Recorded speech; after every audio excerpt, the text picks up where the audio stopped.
care of you. I'm Ralph Edward Piatenza. I'm Sophia Mabot. I am Miguel Pangilinan. I'm Ethan Curran. We are group number 3.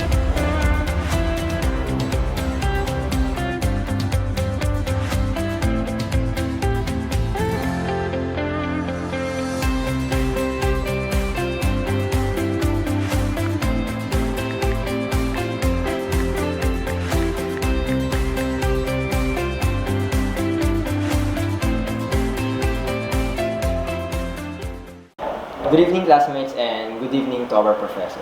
So ngayong gabi is i-report namin yung structure na napunta sa amin, which is kinoconsider siya na isa sa pinakamataas na structure, not just kung saang country siya nakalocate, kung hindi, pati sa buong mundo.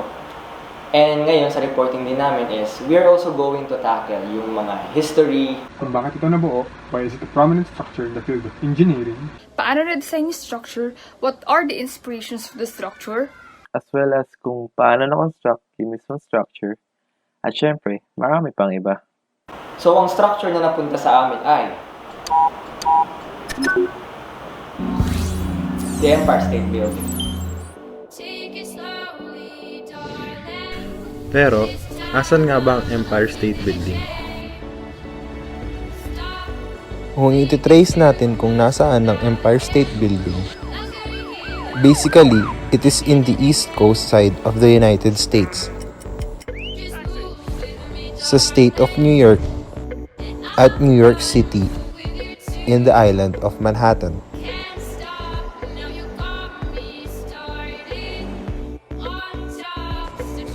It is in the 5th Avenue between 33rd and 34th Street.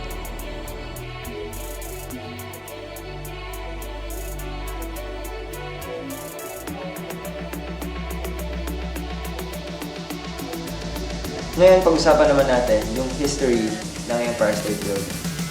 It has a roof height of 1,200 feet or 381 meters. And with its antenna spire included, it stands a total of 1,454 feet or 443.2 meter high. So yung Empire State Building is na-construct siya during the time na merong competition sa pagpapatayo ng tallest building. Ayan. So hindi lang sa New York kinoconsider, pati sa buong mundo na makatayo nga ng tallest building. So check natin yung timeline natin kung kailan siya nangyari sa history. So nandito yung World War I, the Roaring Twenties, Great Depression, and yung World War II. So ang Empire State Building is na-construct siya for only 410 days only. It is during January 20, 1930 up to April 11, 1931. So imagine 410 days only para ma-construct yung ganong kataas na building. Pero kung isipin mo, dito sa Pilipinas, sa isang taon na 410 days. Yeah, tama. Halos sa isang taon may get, no? Isang taon may get, makakabo ka lang na parang bahay. Pero ito, to think about na for only 410 days, makakonstruct ka ng isang mega structure. Ang magaling pa rito is na-construct siya during the time ng Great Depression, wherein maraming construction projects na na-stop dahil sa kakulangan sa pera. Basically, bago pa dumating itong si Empire State Building is, ang magka-competition talaga ay itong si Bank of Manhattan at saka itong si Chrysler Building.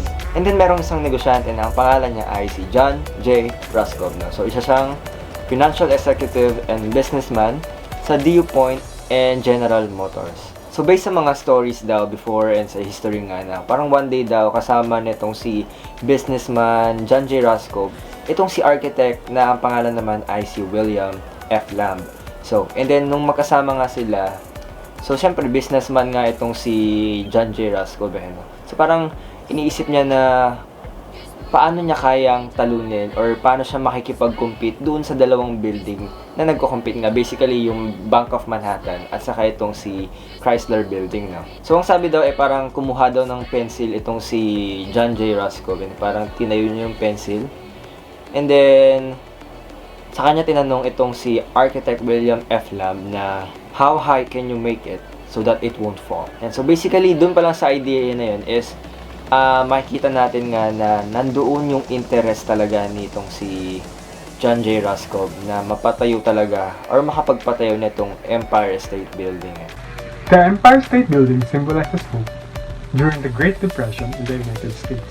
It symbolizes the technological and economic power of the USA by being the tallest building for more than 40 years.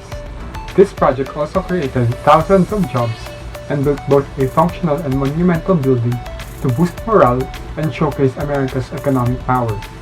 Today, it continues to be a global emblem for sustainability. So bago pa mag-boost yung economy ng New York is, since na-open nga 'di ba ang Empire State Building during the time ng Great Depression. Kumbaga nung kakabukas lang nung Empire State Building is kakaunti lang yung mga nagre-rent dito. Sa halos isang taon na nagra-run yung Empire State Building is, ayon sa data, no, only 23% lang ang occupied ng mga available spaces. Pero within 5 years is, dun talaga nag-boom yung Empire State Building, no, wherein almost 90% na ang occupied and rented. Kaya yun din yung reason kung bakit tinawag ang Empire State Building dati na Empty State Building. Kasi wala nga masyadong nagre-rent dati upon nung nag-open ito. Following the September 11 attacks in 2001, the building was again the tallest building in New York City, until the new One World Trade Center was completed in April 2012. As of 2017, the building is the 5th tallest completed skyscraper in the United States and 28th tallest in the world.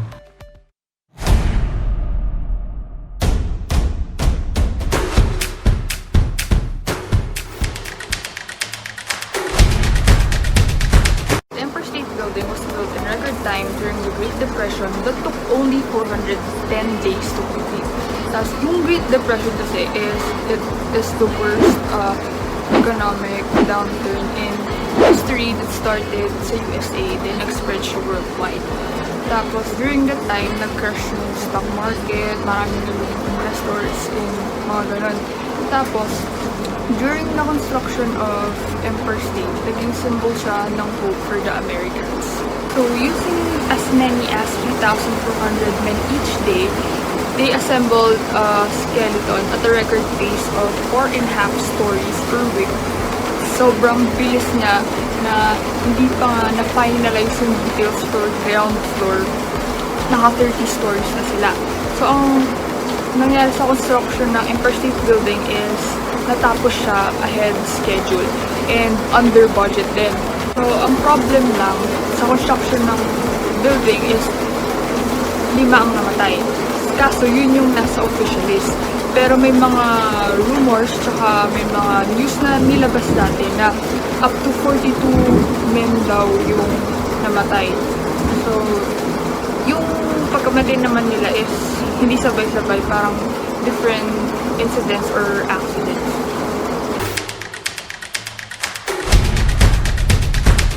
The Empire State Building is considered to be the tallest building for 40 years. As mentioned before, this building was a product of a race to create the world's tallest building. And since Empire State yung nanalo sa race na to, hindi lang siya naging world's tallest building for 40 years, but also naging symbol siya ng technological and economic power ng United States for over 40 years. And syempre until yun nang ma-overthrown sila ng First World Trade Center, which is located in New York also.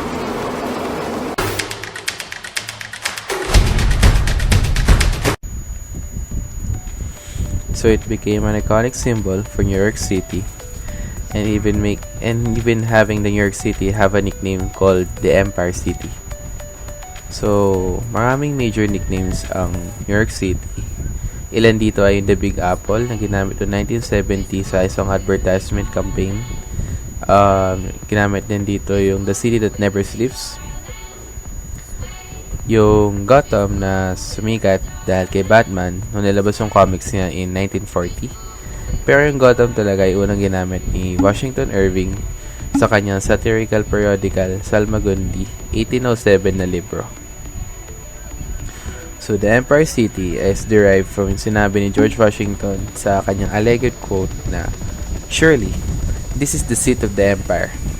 So, yun nga.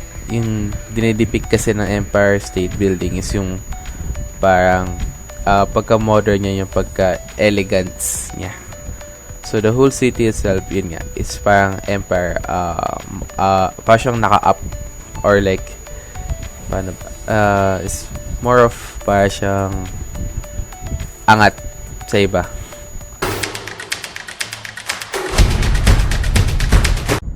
So lastly, it defines the modern concept of skyscraper and revolutionized the construction of tall buildings. It has also influenced architecture in nearly every corner of the globe. So tall buildings only became a reality during the development of steel and iron as structural materials in the 19th century. So before, gamit ang bricks and masonry lang, hindi pa ganun possible gumawa ng skyscraper or tall buildings. Especially na mayroon lang silang height limit na 5 stories. Pero yun nga, with the introduction of steel and iron, it became more possible to have tall buildings, as steel during that time allowed buildings to have larger windows and flexible interior spaces due to it being less bulky. And then of course yung problema na oo nga, mataas yung building, pero how do you get up there sa pinakataas? Do you just walk through the stairs? So, na-invent ang elevator in 1857 as it is the only obstacle left for the tall buildings to become a reality. So, lastly, Americans built skyscrapers as the symbol of power and splendor. So, it being a revolutionary building to the world, it also showed yung it became a symbol of power, splendor, elegance with its design, and of course yun nga yung tallest siya being a tallest building from 1931 until 1970. Ngayon, pag-usapan naman natin yung design ng Empire State Building. Yung design ng Empire State Building is actually inspired ng style what we call as Art Deco. Art Deco is an artistic movement that started in France before World War I. So yung style ng Art Deco is influential siya roughly between 1920 and 1939. So na-derive yung term na Art Deco dun sa Art Decoratives exhibition that held in Paris back 1925. It is a style na combination ng modern and craft. Kumbaga, naging representation siya ng glamour and luxury, which also showcase yung pagkakaroon ng technological progress nga during those time. So, dahil na din dun sa mga characteristic ng Art Deco, which is yung pagiging luxurious niya, so medyo bigatin talaga or sosyalin itong Art Deco style natin, no? Which is, medyo nahikayat yung mga designers before to combine very expensive materials and exquisite craftsmanship to create modernistic forms. So yung Art Deco style din ay nag-start siya as a reaction dun sa mas nauna pang style, which is ang tinatawag naman na Art Nouveau style. So itong si Art Nouveau style, which flourished in Europe between 1895 and 1900s. Kumbaga, itong si Art Nouveau nangyari siya before World War I. And then ito namang si Art Deco style after naman siya ng World War I. So yung Art Deco style, naging popular siya or naging famous siya back then sa mga cookware, sa furniture, sa porcelain, at sa jewelry din. And then, nung patuloy nga na itong sumisikat si Art Deco style, ginamit na din siya sa mga extensive public works, sa architecture na, and syempre sa interior designs. When it comes sa architecture naman ng Art Deco style is, dito na medyo naging combine na yung different styles, and which is medyo na-explore dito yung different geometric elements and forms. No? So, kung isipin natin si Art Deco style, pagdating sa architecture, medyo may pagka-geometric siya, lalo na sa mga shapes. No? Basically, yung style ng Art Deco is characterized siya by mga rich colors, ng old geometric shapes, and of course, yung mga lavish ornamentations. So, ayun, lavish ornamentation. No? So, meaning is, luxurious talaga itong Art Deco style. So, kung isipin natin talagang bigatin, saka sosyalin talaga ito. No? So dapat din natin alamin na si Art Deco style is actually influenced by many aspects. So number one, it is influenced by Cubism and bold geometric shapes. So yun nga, sabi natin kanina na ito talagang si Art Deco style is more of geometric talaga yung kanyang representations. Fauvism for bright colors, and Constructivism na galing sa Russia, Futurism na influenced by Italy, and lastly is yung mga exotic styles from China and Japan. So ayun yung mga iba't ibang aspects wherein doon na-influence mostly si Art Deco style. Art Deco in architecture was first and foremost considered to be decorative, ornamental, and beautiful. So gusto talagang i-emphasize ni Art Deco style na sosyalin palagi yung datingan. Kumbaga laging engrande, no? Na medyo exage yung pagiging dapat i-exage yung pagiging maganda ng mga designs, and syempre yung pagiging modernistic. So marami na rin mga infrastructures before medyo na-influence talaga nitong Art Deco style, lalo-lalo na back during 1920s, no? Meron ng mga buildings, mga cinemas, mga railway stations wherein talagang na-acquire nila yung pagiging Art Deco style, no? So in terms of mga zigzags, mga sunburst, and then medyo na-inspired din sa mga Egyptian motifs and also mga geometric patterns pa din. So palagi nga geometric tayo when it comes sa Art Deco style.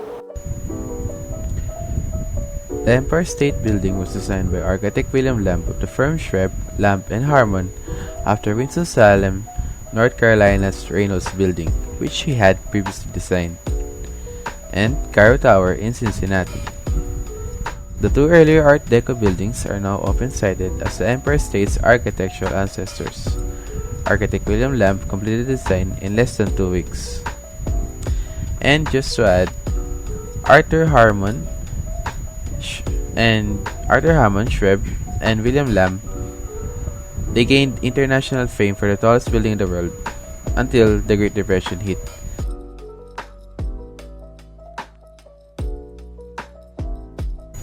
The Empire State Building did contribute to the greater Art Deco movement, most notably inside its lobby, which features some of the most characteristic Art Deco designs in the city, including a flattened depiction of the building with geometric sunbursts radiating from the spire.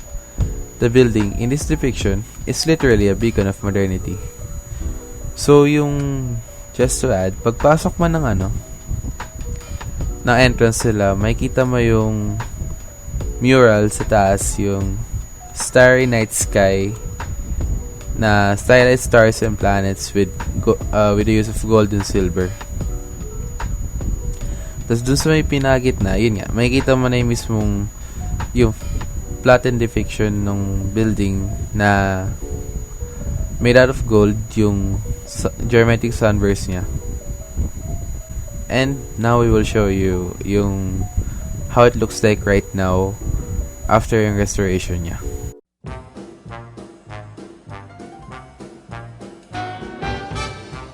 Tourists, lovers seeking a rendezvous spot, even King Kong. Everybody goes to the top of the Empire State Building, but the ground floor lobby is spotlight worthy too, especially now after a dazzling restoration. When it was new, the lobby ceiling sported murals with stylized stars and planets. Incredibly, the murals were later hidden behind a drop ceiling. But now they're back on view, restored and gleaming in gold and aluminum leaf. In the 1960s, some of the marble that lined the lobby walls was replaced with backlit plastic panels depicting the wonders of the world. But now, marble slabs matching the originals have been quarried and installed. Architects' drawings show Art Deco chandeliers over the second-floor bridges. For some reason, they were never hung. But now they're in place, newly fabricated from the original designs. The architectural symbol of America's greatest city and the world's best-known skyscraper, the Empire State Building once again has an entrance worthy of its stature. For this iconic building, only the very best is good enough.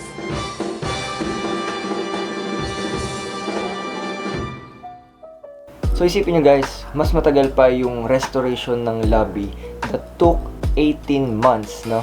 mas matagal pa siya sa pinaka-overall na tagal ng construction ng Empire State Building that took only 13 months. Also, yung lobby ng Empire State Building is kinoconsider siya as a historical landmark designated by the Landmark Preservation Commission ng New York City.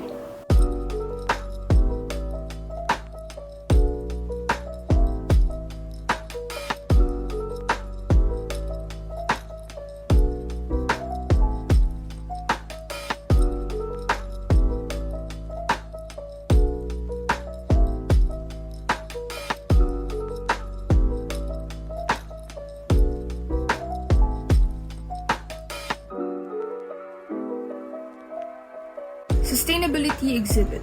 Being a world-class icon means setting a world-class example. That's why in 2009, the Empire State Building began an award-winning sustainability retrofit. Upon completion of the program, the Empire State Building will reduce total energy usage by more than 38%, energy costs by $4.4 million annually, and carbon emissions by 105,000 metric tons over the next 15 years. To educate visitors about the retrofit, they've installed a sustainability exhibit in the second floor queue. The exhibit showcases the state-of-the-art technology and processes that went into the overhaul. It tells the story of the remarkable renovation process in a fun, comprehensible way, using a combination of digital displays, sculptures, and actual building materials, sure to inspire visitors of all ages. From the lobby going up, there are 85 stories of commercial office space, which represents 2,158,000 square feet. On the 86th floor, there is both an outdoor and indoor observation deck.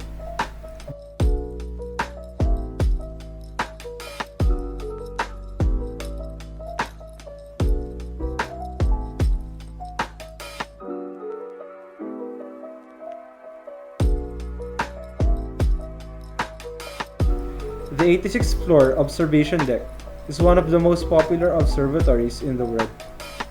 This open-air observation deck wraps around the building's spire, providing 360-degree views of New York, Brooklyn, Queens, and beyond.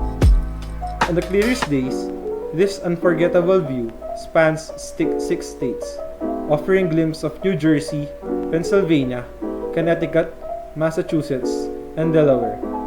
The remaining stories embody the 1930s Art Deco style tower, capped by an observatory on the 102nd floor. The observation deck on the 102nd floor of the Empire State Building is the highest point the public can access. It is a fairly compact, circular room, offering the highest and best views of New York City.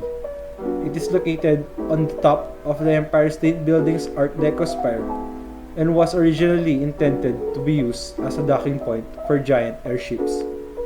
These airships will have carried passengers from across the Atlantic, much like a cruise ship. The idea was quickly then abandoned due to safety concerns. Just to add, alam niyo ba na ang entrance fee sa 86 observation deck ay umaabot ng halos $40 per isang tao. And kung medyo gusto mo naman mag-upgrade, kung gusto mo naman sa 102nd observation deck pumunta, ang entrance fee naman doon is umaabot naman ng almost $70 per isang tao. So medyo mabigat siya, lalo na pagka kinonvert mo sa peso, no? So $70 para siyang 3,500 pesos per isang tao. Ngayon, panoorin natin itong isang video na to about sa 102nd observation deck after ng renovation nito na nag-cost at around $165 million, no? And sa renovation na to is hindi lang si 102nd floor observation deck yung na-renovate, no? Nadagdagan din ito ng mga museums, no, sa mismong loob ng Empire State Building. It's one of the most famous buildings in the world, instantly recognizable from the outside. But 88 years after it first opened, the Empire State Building is getting a new look. and it starts way up at the top. So show me where the 102nd floor is at. So we're going to go all the way to the very top. That's the 102nd floor, the summit and the pinnacle. They ride up the elevator to the newly reopened Empire State Building Observatory. And this is the view when you reach the top. It was closed for nearly 10 months during construction, but not anymore after opening last week. Welcome to the world's most famous building and the pinnacle of the Empire State Building, the gem, 102nd floor, 360-degree unobstructed views of New York City and beyond. The old observatory was much different. There used to be air conditioner units that would come up to about here and block much of the view. Now they've changed everything and they've installed these floor-to-ceiling glass panels that are about 200 kilos each, and there's 24 of them that give you this panoramic view of New York City. While the Empire State Building receives 4 million visitors a year from more than 100 different countries, it's increasingly facing competition for tourists, like from the newly opened vessel structure at Hudson Yards on the west side of the city, and the observatory that opened in 2015 at the top of the One World Trade Center. And that's why the Empire State Building is in the final phase of a 4-year, $165 million renovation. It includes new exhibits and displays highlighting the history of the skyscraper and its depiction in movies. While there's no shortage of tall buildings in the city, managers here hope the new views at the Empire State Building are unlike any other. Gabriel Zondo, Al Jazeera. So sa loob ng Empire State Building is hindi lang puro mga office spaces ang makikita natin sa loob. Sa loob din is makikita natin dito yung mga ibang restaurant, sushi bar, may cafe, meron ding post office, merong bangko, at meron din silang boutique. Sa sobrang taas ng Empire State Building is imposible din na kakaunti lang yung elevators na meron sila sa loob, no? Actually, no, ang Empire State Building has 73 elevators, no? Sobrang dami ng elevator nila. And doon sa 73 elevators na yon, 8 dito ay high speed na kumbaga 45 seconds pa lang is makakaakit ka na sa 80th floor. Pero kung gusto mo namang mag-exercise at magpapawis sa loob ng Empire State Building, meron itong 1,860 steps hanggang maakyat mo yung 102nd floor.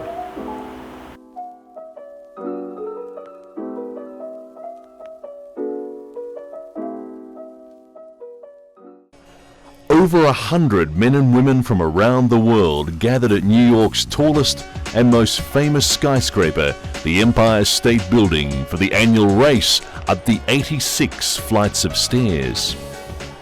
It's a race that sees the contestants race, or in some cases haul themselves, up 1,576 steps up to the open-air observatory.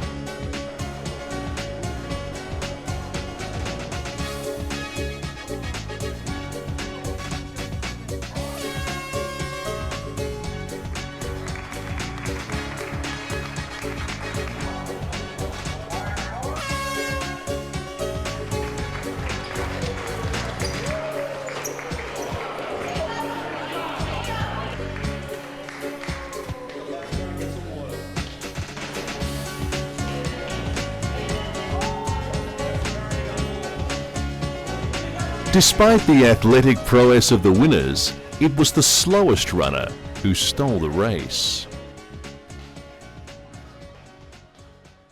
So ang Empire State Building din has 8 escalators na nagko-connect sa lobby hanggang sa mga specific areas ng second floor.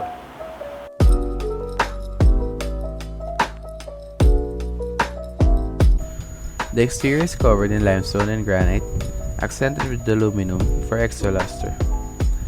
This combination of materials was very common in Art Deco and promoted an aesthetic that was industrial, modern, yet refined. So the building's facade employed a pioneering curtain wall design.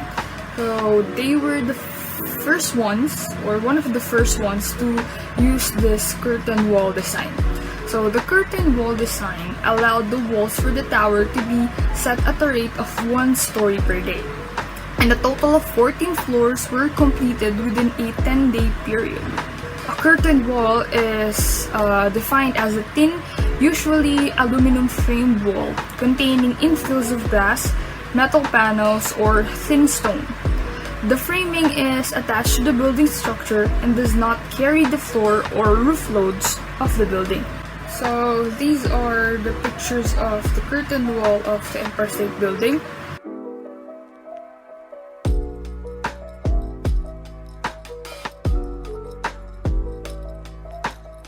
And this is another picture of a curtain wall in modern building that we see today.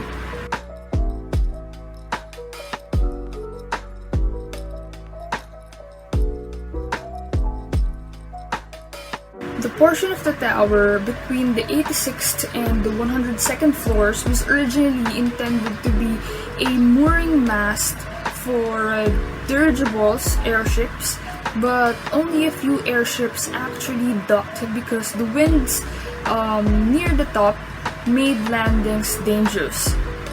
The mast was later used for the base of the antenna that is now used to transmit signals of 25 television stations and 19 FM radio stations.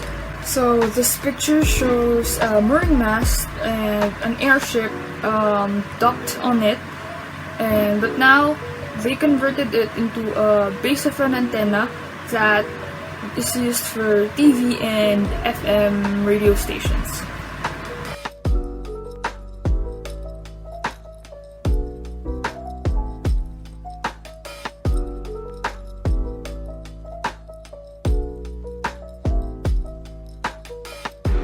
The tower has changed lighting several times, and at present can be illuminated in different shades of color that are alternating each day. The lighting of the building remains on until 12 p.m.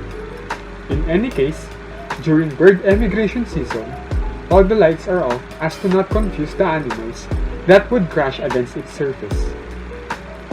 The top 30 floors are illuminated with different colors depending on the seasons and the various celebrations.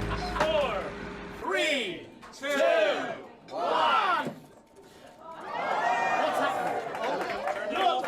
Oh, the lights have gone off over there.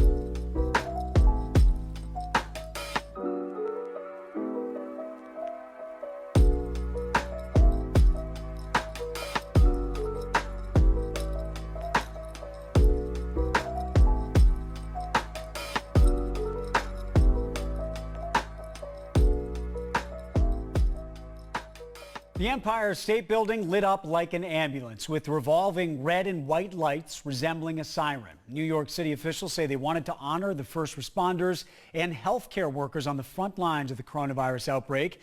The building will be lit up like this every night for the length of the pandemic. Also, sa exterior design ng Empire State Building is, once na ma-reach na yung certain height is, medyo nagsiset back ng kaunti yung mismong structure para daw medyo malesen yung pagkagamit sa area.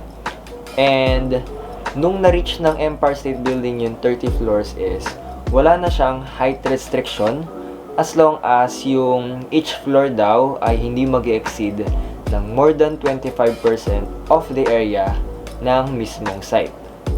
So, here are the pictures ng mga original architectural plan ng Empire State Building.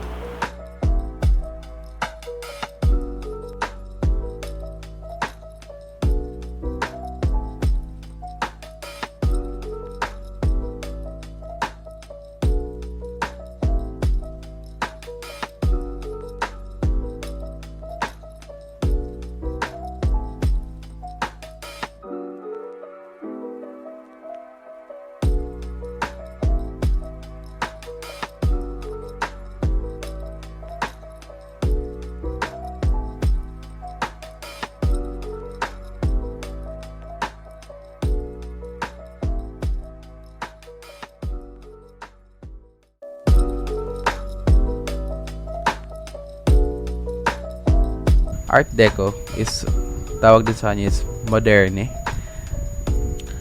Art Deco design intention was to create a sleek and anti-traditional elegance that symbolized wealth and sophistication. So yung features niya, simple lang, clean shapes. Usually may ornament that is geometric or like stylized siya. And unusually varied siya. Na ginagamitan lagi ng mga expensive materials, which can be man-made substances like Vitaglass, ferroconcrete, or plastics. Na meron pa siyang additional natural ones, yung jade, silver, ivory, obsidian, chrome, and rock crystal.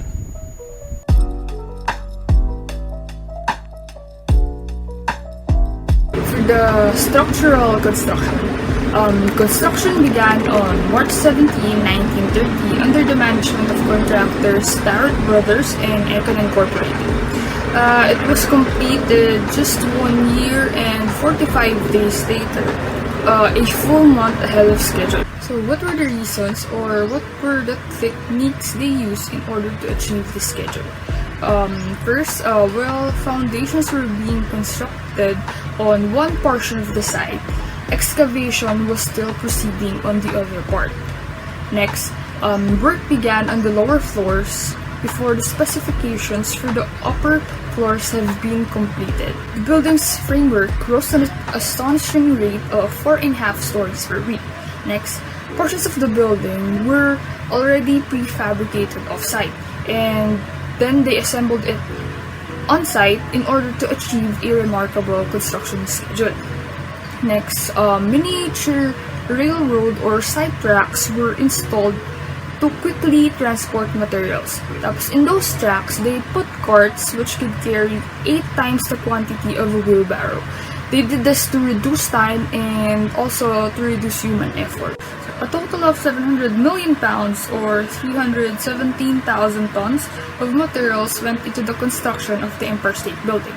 So during the construction, concessionaires operated restaurants at various levels. So they put resting place at various levels, so workers did not have to descend to the ground level or the street level for their lunch breaks. The Empire State Building was built using a hot riveted steel frame. This means the joints are stronger than any weld or bolt as the hot rivets apply pressure within the two surfaces. The hot rivet provides the strongest joints. In this process, glowing hot rivets are fed through precisely drilled holes where the unformed end is hammered to close the joint. The rivet then cools down and contracts, putting it under tension and drawing the two sheets together very tightly. Tightly enough, in fact, that it can form a seal against water or high-pressure steam, as shown by iron rivets being used in construction of ships or high-pressure boilers.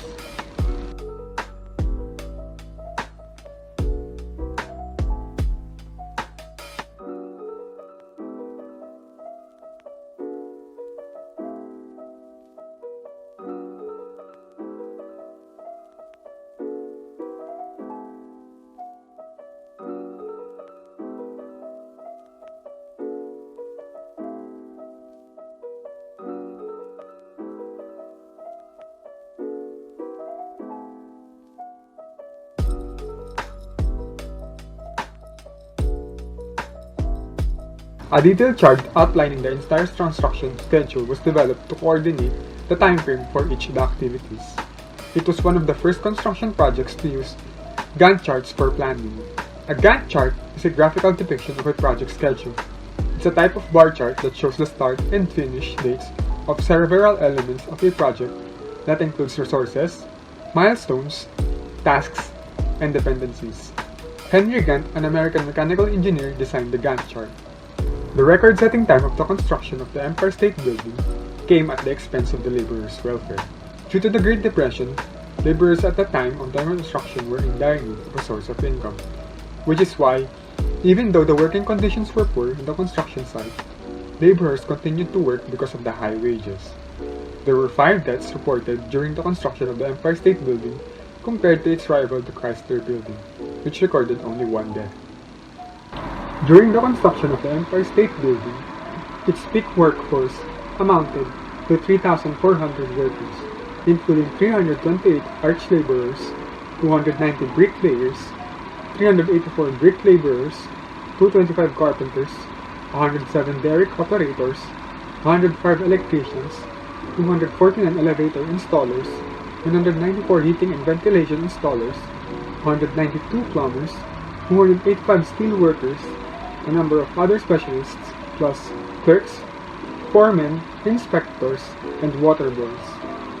The structural engineer was Homer G. Balcon, a pioneer in designing tall structures to account for lateral wind forces, who also designed the Chrysler Building, Rockefeller Center, Grand Central Terminal, and Waldorf Astoria Hotel. In addition to his excellence in accounting for lateral wind forces, Homer G. Balcon also had an expertise in designing unique foundations that eliminated vibrations in all types of building structures.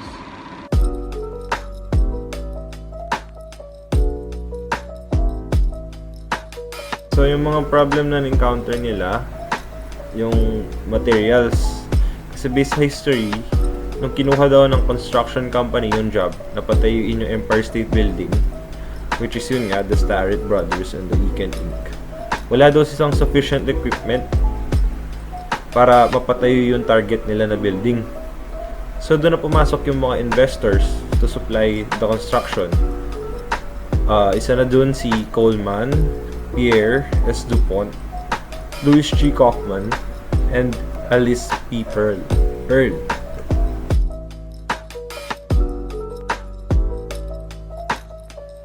Another one is time. Time yung isa sa kanilang problem na na-encounter since the construction of Empire State Building is built during the time wherein merong race sa pagpapatayo ng tallest building. So ginawa na Starrett Brothers and Eakin Incorporation, kailangan nila na mag-start to plan immediately, and they really make sure na yung mga companies that they hired had to be dependable and able to provide quality work para masigurado nila na walang panahon ang nasasayang during the construction. There was a lack of space in the site, so they used the basement to store the materials such as bricks. The most ambitious skyscraper project ever attempted, the Empire State Building would require 4,000 workers and 50,000 pieces of steel. Not only was it the tallest and largest office building in the world, it was built in the heart of one of the most crowded cities. One of the enormous problems in constructing a building such as the Empire State Building is space. The most desirable place to put up a building of this nature is where the area is already developed. And where can you store the stuff that you have to build with? There was also no presence of immediate first aid services for builders who got injured while at work. The previously stated concessionaires who offered restaurant services at different levels of the building should also be considered an unhealthy environment for the builders to have their lunch or breaks. In short, these negative reasons also contributed to the amount of time of the construction of the Empire State Building.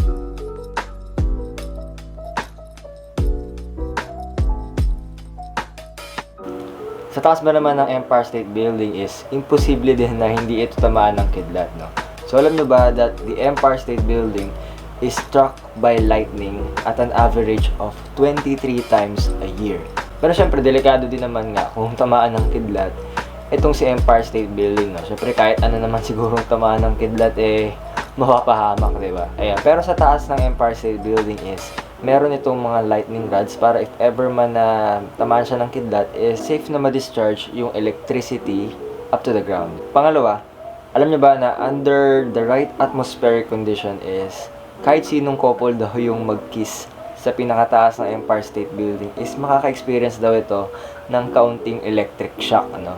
It is because static electricity gathers sa mga matataas na heights. Lastly is the conclusion.